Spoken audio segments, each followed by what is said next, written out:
अस्सलामुअलैकुम की हाल है सारिਆਂ ਦਾ ठीक ठाक हो से ठीक है। अल्लाह ताला ਤੁਹਾਨੂੰ ਸਭ ਨੂੰ ਆਪਣੇ ਹਿਫਜ਼ ਈਮਾਨ 'ਚ ਰੱਖੇ ਤੇ ਆਪਣੀ ਸਿਹਤ ਦਾ ਖਿਆਲ ਰੱਖਿਆ ਕਰੋ।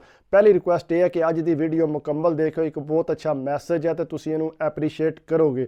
ਨਾਲੇ ਦੂਸਰੀ ਇਹ ਗੱਲ ਕਿ ਮੈਂ ਕਿਸੇ ਦੀ ਜ਼ਾਤੀਆਤ ਤੇ ਵੀਡੀਓ ਨਹੀਂ ਬਣਾਉਂਦਾ, ਮੈਂ ਇੱਕ ਮੈਸੇਜ ਵਾਸਤੇ ਬਣਾਉਣਾ ਕਿ ਯੂਰਪ 'ਚ ਕੀ ਵਾਕਿਆਤ ਹੋ ਰਹੇ ਨੇ ਜਾਂ ਪ੍ਰਦੇਸ਼ 'ਚ ਕੀ ਵਾਕਿਆਤ ਹੋ ਰਹੇ ਨੇ, ਇਸ ਵਾਸਤੇ ਇਹਨੂੰ ਮੈਸੇਜ ਹੀ ਸਮਝਿਆ ਕਰੋ। ਦੂਸਰੀ ਇਹ ਗੱਲ ਕਿ ਅਸੀਂ ਜਿਹੜੇ ਪ੍ਰਦੇਸ਼ 'ਚ ਰਹਿੰਦੇ ਹਾਂ ਬੰਦੇ 4-5 ਮਕਾਨ ਇੱਕ ਤੇ ਰਹਿੰਦੇ ਹਾਂ, ਉਹ ਇੱਕ ਦੂਜੇ ਦੇ ਭੈਣਾਂ ਭਰਾ ਹੁੰਦੇ ਹਾਂ ਅਸੀਂ ਇੱਕ ਦੂਜੇ ਦਾ ਸਾਥ ਦੇਣ ਵਾਸਤੇ। ਅਗਰ ਕਿਸੇ ਨੂੰ ਪਾਕਿਸਤਾਨ ਪਰੇਸ਼ਾਨੀ ਬਣ ਗਈ ਹੈ ਜਾਂ ਉਹ ਪਾਕਿਸਤਾਨ ਜਾਣਾ ਚਾਹੁੰਦਾ ਹੈ, ਉਹਦੇ ਕੋਲ ਪੈਸੇ ਨਹੀਂ ਹੈ, ਤੇ ਅਸੀਂ ਸਾਰੇ ਰਲ ਕੇ ਕੋਸ਼ਿਸ਼ ਕਰਨੇ ਆ ਕਿ ਉਹਨੂੰ ਪੈਸੇ ਦਈਏ ਤਾਂ ਕਿ ਉਹ ਟਿਕਟ ਕਰਾ ਕੇ ਪਾਕਿਸਤਾਨ ਟੁਰ ਜੇ। ਇਸੇ ਤਰ੍ਹਾਂ ਇੱਕ ਜਵਾਨ ਦੀ ਤੁਹਾਨੂੰ ਗੱਲ ਸੁਣਾਉਣ ਲੱਗਾ। ਇੱਥੇ ਇੱਕ ਜਵਾਨ ਆਇਆ, ਕਮਰੇ 'ਚ ਇਕੱਲਾ ਬਹਿ ਕੇ ਪਿਆ ਰੋਏ, ਤੇ ਕਿਸੇ ਨੂੰ ਨਹੀਂ ਸੀ ਪਤਾ ਕਿ ਉਹ ਰੋਂਦਾ ਪਿਆ। ਸਾਰੇ ਆਪਣੇ ਆਪਣੇ ਰੂਟੀਨ ਤੇ ਕੰਮਾਂ ਤੋਂ ਆਏ ਨੇ, ਆ ਕੇ ਰੋਟੀ ਸ਼ੋਟੀ ਬਣਾਈ ਆ, ਬਹਿ ਕੇ ਖਾਣ ਲੈਣ ਦੀ। ਕਹਿੰਦੇ ਕੀ ਗੱਲ, ਉਹਦਾ ਦਰਵਾਜ਼ਾ ਬੰਦ ਆ, ਇਹ ਆਉਂਦਾ ਨਹੀਂ ਪਿਆ। ਉਹ ਮੁੰਡਾ ਕਹਿੰਦਾ ਮੈਂ ਤੱਕ ਕੇ ਆਉਣਾ। ਉਹਨੇ ਦਰਵਾਜ਼ਾ ਜੂੰ ਹੀ ਖੋਲ੍ਹਿਆ ਤੇ ਤੱਕਿਆ ਅੱਗੇ, ਉਹ ਟਾਵਾਂ ਮਾਰ ਕੇ ਰੋਏ ਪਿਆ, ਅੰਮੀ ਜੀ ਆਏ, ਅੰਮੀ ਜੀ, ਇੰਨੇ ਜ਼ੋਰ ਦਾ। ਮੁੰਡੇ ਸਾਰਿਆਂ ਨੂੰ ਜਿਵੇਂ ਦਰਵਾਜ਼ਾ ਖੁੱਲ੍ਹਿਆ ਤੇ ਆਵਾਜ਼ ਆਈ ਤੇ ਸਾਰੇ ਉੱਠ ਕੇ ਗਏ। ਉਹਨੇ ਪੁੱਛਿਆ ਕੀ ਹੋਈ? ਕਹਿੰਦਾ ਮੇਰੀ ਅੰਮੀ ਫੌਤ ਹੋ ਗਈ ਹੈ, ਮੇਰੀ ਅੰਮੀ ਜਾਂਦੀ ਰਹੀ ਹੈ, ਮੇਰੀ ਅੰਮੀ ਜੀ। ਉਹਨਾਂ ਸਾਰਿਆਂ ਗਲੇ ਲਾਇਆ, ਹੌਸਲਾ ਦਿੱਤਾ, ਚੱਲ ਹੌਸਲਾ ਕਰ। ਉਹਨਾਂ ਖਿੱਚ ਕੇ ਬਾਹਰ ਲਿਆਂਦਾ, ਹਾਲ ਵਿੱਚ ਭਾਲਿਆ। ਉਹਨਾਂ ਕਿਹਾ ਚੱਲ ਕੋਈ ਨਹੀਂ, ਜੋ ਰੱਬ ਦੀ ਰਜ਼ਾ ਸੀ, ਤੂੰ ਹੌਸਲਾ ਕਰ। ਉਹ ਬਾਹਰ ਚੁੱਪ ਕੋ ਨਾ ਕਰੇ। ਉਹ ਪਤਾ ਅੱਜ ਕੱਲ੍ਹ ਵਟਸਐਪ ਦਾ ਦੌਰ ਹੈ ਤੇ ਫਟੋਫਟ ਹਰ ਬੰਦਾ ਇੱਕ ਦੂਜੇ ਨੂੰ ਮੈਸੇਜ ਕਰ ਦਿੰਦਾ ਕਿ ਇਹਦੇ ਨਾਲ ਇਹ ਮਸਲਾ ਹੋ ਗਿਆ। ਉਹ ਜਿਉਂ ਬੰਦਿਆਂ ਨੂੰ ਪਤਾ ਲੱਗਿਆ ਤੇ ਬੰਦੇ ਸ਼ਾਮੀ ਢੇਰ ਸਾਰੇ ਮਕਾਨ ਤੇ ਇਕੱਠੇ ਹੋ ਗਏ ਤੇ ਉਹਨੇ ਆਖਿਆ ਵੀ ਯਾਰ ਚੱਲ ਤੂੰ ਹੌਸਲਾ ਕਰ, ਤੂੰ ਘਬਰਾ ਨਾ, ਹੁਣ ਬਹਿ ਥੋੜ੍ਹੀ ਦੇਰ ਇਹਨਾਂ ਕੋਲ। ਜੋ ਬੈਠਾ ਸਾਰਿਆਂ ਨੇ ਅਫਸੋਸ ਕੀਤਾ। ਥੋੜ੍ਹੀ ਦੇਰ ਬਹਿ ਕੇ ਉਹਨੇ ਤੇ ਚੁੱਕੀ ਚਾਬੀ ਤੇ ਥੱਲੇ ਟੁਰ ਗਿਆ। ਥੱਲੇ ਗਿਆ ਤੇ ਕਾਫੀ ਘੰਟਾ ਡੇਢ ਹੋ ਗਿਆ। ਸਾਰੇ ਪੁੱਛਣ ਯਾਰ ਕਿੱਧਰ ਗਿਆ ਸੀ ਇਹਦੇ ਕੋਲ? ਉਹਨਾਂ ਸਮਝਿਆ ਕਿ ਫੋਨ ਸ਼ਾਇਦ ਸੁਣਨ ਗਿਆ ਤੇ ਆ ਜਾਂਦਾ ਵਾਪਸ, ਲੇਕਿਨ ਉਹ ਕੋਨਾ ਆਇਆ। ਬੰਦੇ ਕਹਿੰਦੇ ਯਾਰ ਕਿੱਧਰ ਗਿਆ, ਉਹਦਾ ਪਤਾ ਕਰੋ। ਉਹ ਮੁੰਡਾ ਕਹਿੰਦਾ ਮੈਂ ਤੱਕ ਕੇ ਆਉਣਾ। ਉਹ ਤੱਕਣ ਗਿਆ, ਜਾ ਕੇ ਥੱਲੇ ਗਿਆ, ਉਹਦੀ ਗੱਡੀ 'ਚ ਗਿਆ ਤੇ ਜਾ ਕੇ ਉਹਨੇ ਗੱਡੀ ਖੋਲ੍ਹੀ ਤੇ ਉਸੇ ਤਰ੍ਹਾਂ ਹੀ ਪਿਆ ਰੋਵੇ, ਢਾਵਾਂ ਮਾਰ ਕੇ ਅੰਮੀ ਜੀ ਅੰਮੀ ਜੀ, ਇੰਝ ਨਾ ਸਿਰ ਨੂੰ ਹੱਥ ਮਾਰੇ। ਕਹਿੰਦਾ ਉਹਨੂੰ ਮੈਂ ਤੱਕਿਆ, ਪਸੀਨੋ ਪਸੀਨ ਹੋਇਆ ਤੇ ਗੱਡੀ ਬੰਦ ਕੀਤੀ। ਕਹਿੰਦਾ ਉਹਨੂੰ ਮੈਂ ਖਿੱਚ ਕੇ ਬਾਹਰ ਕੱਢ ਕੇ ਤੇ ਮੈਂ ਉਹਨੂੰ ਆਖਿਆ ਚੱਲ ਹੌਸਲਾ ਕਰ, ਜੋ ਰੱਬ ਦੀ ਰਜ਼ਾ ਸੀ।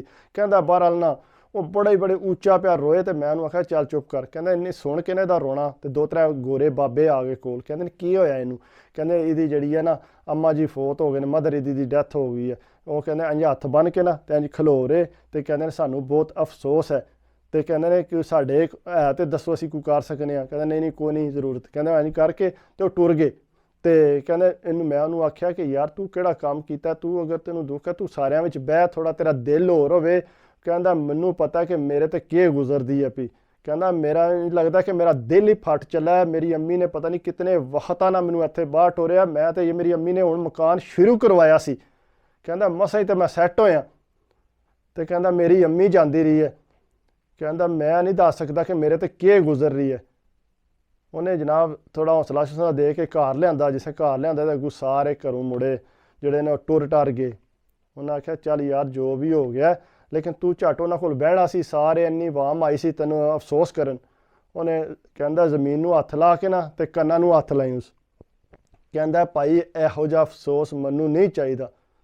ਕਹਿੰਦਾ ਹੋਰ 10 ਮਿੰਟ ਮੈਂ ਬਹਿੰਦਾ ਨਾ ਉੱਥੇ ਤੇ ਕਹਿੰਦਾ ਮੈਂ ਥੱਲੇ ਟਹਿ ਕੇ ਮੈਨੂੰ ਉਸੇ ਹਾਰਟ ਅਟੈਕ ਆ ਜਾਣਾ ਸੀ। ਕਹਿੰਦਾ ਮੇਰੇ ਅੰਦਰ ਘੋਟਾਂ ਪਈਆਂ ਪੈਂਦੀਆਂ ਸੀ ਕਿ ਮੈਂ ਉੱਚਾ ਰੋਵਾਂ ਤੇ ਮੈਨੂੰ ਸਮਝ ਨਹੀਂ ਆਉਂਦੀ ਮੈਂ ਕੀ ਕਰਾਂ। ਮੇਰੀ ਅੰਮੀ ਜਾਂਦੀ ਰਹੀ ਹੈ ਦੁਨੀਆ ਤੋਂ। ਤੇ ਕਹਿੰਦਾ ਲੇਕਿਨ ਯਾਰ ਚੱਲ ਤੂੰ। ਕਹਿੰਦਾ ਭਾਈ ਤੁਸੀਂ ਨਹੀਂ ਤੱਕਦੇ ਪਏ। ਕਹਿੰਦਾ ਉਹਨਾਂ ਨੇ ਸਿਰਫ ਅਫਸੋਸ ਕੀਤਾ ਤੇ ਉਸ ਤੋਂ ਬਾਅਦ ਉਹਨਾਂ ਸਿਆਸਤ ਦੀਆਂ ਸਾਰਿਆਂ ਬੰਦਿਆਂ ਗੱਲਾਂ ਛੇੜ ਲਈਆਂ ਨੇ। ਕਹਿੰਦਾ ਮੈਨੂੰ ਪਤਾ ਕਿ ਮੇਰੇ ਤੇ ਕੀ ਗੁਜ਼ਰਦੀ ਸੀ ਪਈ। ਕਹਿੰਦਾ ਮੈਂ ਤੇ ਕੋਈ ਹੋਰ ਬਰਦਾਸ਼ਤ ਨਹੀਂ ਕਰ ਸਕਦਾ। ਕਹਿੰਦਾ ਮੈਨੂੰ ਪਤਾ ਕਿ ਮੈਂ ਜਿੰਨਾ ਕੋਈ ਰੋਣਾ ਆਪਣਾ ਰੋਕ ਸਕਦਾ ਸੀ ਮੈਂ ਰੋਕਿਆ।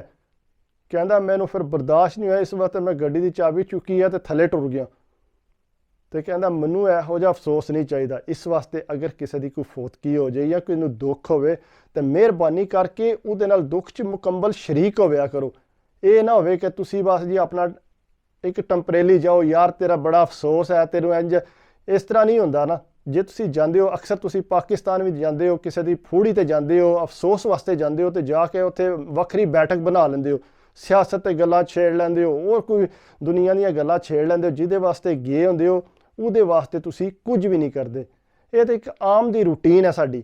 ਲੇਕਿਨ ਉਹ ਜਵਾਨ ਕਹਿੰਦਾ ਜੋ ਕੁਝ ਮੇਰੇ ਤੇ ਗੁਜ਼ਰੀ ਹੈ ਨਾ, ਮੈਨੂੰ ਪਤਾ ਕਿ ਮੇਰੀ ਮਾਂ ਮੇਰੇ ਕੋਲੋਂ ਜਾਂਦੀ ਰਹੀ ਹੈ, ਇਹ ਸਾਰੇ ਦੁੱਖ ਨਹੀਂ ਸਮਝ ਸਕਦੇ। ਕਹਿੰਦਾ ਇੰਨਾ ਪਤਾ ਲੱਗ ਗਿਆ ਕਿ ਜਿਹੜਾ ਜਿਸ ਬੰਦੇ ਨੂੰ ਦਰਦ ਹੁੰਦਾ ਨਾ ਸਿਰਫ ਉਹ ਹੀ ਬੰਦਾ ਜਾਣਦਾ, ਦੂਸਰਾ ਬੰਦਾ ਨਹੀਂ ਜਾਣ ਸਕਦਾ ਕਿ ਉਹਨੂੰ ਦੁੱਖ ਹੈ।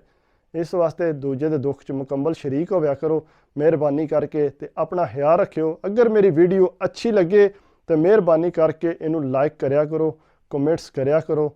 ਸਬਸਕ੍ਰਾइब करने वास्ते ਤੁਹਾਨੂੰ ਰਿਕੁਐਸਟ ਕਰਨਾ, ਕਿਉਂਕਿ ਫਿਰ ਮਜ਼ੀਦ ਹੌਸਲਾ ਵੱਧਦਾ ਮੇਰਾ ਕਿ ਮੈਂ ਵੀਡੀਓ ਅੱਛੀ ਤੋਂ ਅੱਛੀ ਤੁਹਾਨੂੰ ਬਣਾ ਕੇ ਤੇ ਪੇਸ਼ ਕਰਾਂ ਤਾਂ ਕਿ ਤੁਹਾਨੂੰ ਮੇਰੀ ਵੀਡੀਓ ਅੱਛੀ ਲੱਗੇ। ਤੇ ਮੇਰੀਆਂ ਵੀਡੀਓ ਹੁੰਦੀਆਂ ਨੇ ਸਿਰਫ ਫੈਮਿਲੀ ਵਾਸਤੇ। ਮੇਰੀ ਕੋਸ਼ਿਸ਼ ਹੁੰਦੀ ਹੈ ਕਿ ਕੋਈ ਮੇਰੇ ਮੂੰਹ 'ਚੋਂ ਐਸਾ ਲਫ਼ਜ਼ ਨਾ ਨਿਕਲੇ ਕਿ ਜਿਹਦੇ 'ਚ ਕਿਸੇ ਫੈਮਿਲੀ ਦਾ ਬੰਦਾ ਬੈਠਿਆ ਹੋਵੇ ਤੇ ਉਹਨੂੰ ਸ਼ਰਮ ਆਵੇ, ਕਿਉਂਕਿ ਕੋਸ਼ਿਸ਼ ਹੁੰਦੀ ਹੈ ਮੇਰੀ ਰਿਸਪੈਕਟ 'ਚ ਰਵਾਂ। ਰਿਸਪੈਕਟ 'ਚ ਵੀਡੀਓ ਬਣੀਆਂ ਜਿਹੜੀਆਂ ਨੇ ਉਹ ਠੀਕ ਰਹਿੰਦੀਆਂ ਨੇ। ਇਸ ਵਾਸਤੇ ਤੁਸੀਂ ਮੇਰੇ ਭਾਈ ਹੋ, ਭੈਣ ਹੋ, ਤੇ ਅਗਰ ਮੇਰੀ ਵੀਡੀਓ ਲਾਈਕ ਕਰਦੇ ਹੋ ਤਾਂ ਪਲੀਜ਼, ਬਹੁਤ ਮਿਹਨਤ ਨਾਲ ਵੀਡੀਓ ਬਣਾਈ ਦੀ ਹੈ, ਇਸ ਵਾਸਤੇ ਸਬਸਕ੍ਰਾइब ਕਰਿਆ ਕਰੋ। ਦੁਆਵਾਂ 'ਚ ਯਾਦ ਰੱਖਿਓ, ਆਪਣੀ ਸਿਹਤ ਦਾ ਖਿਆਲ ਰੱਖਿਓ। ਅੱਲਾ ਹਾਫਿਜ਼।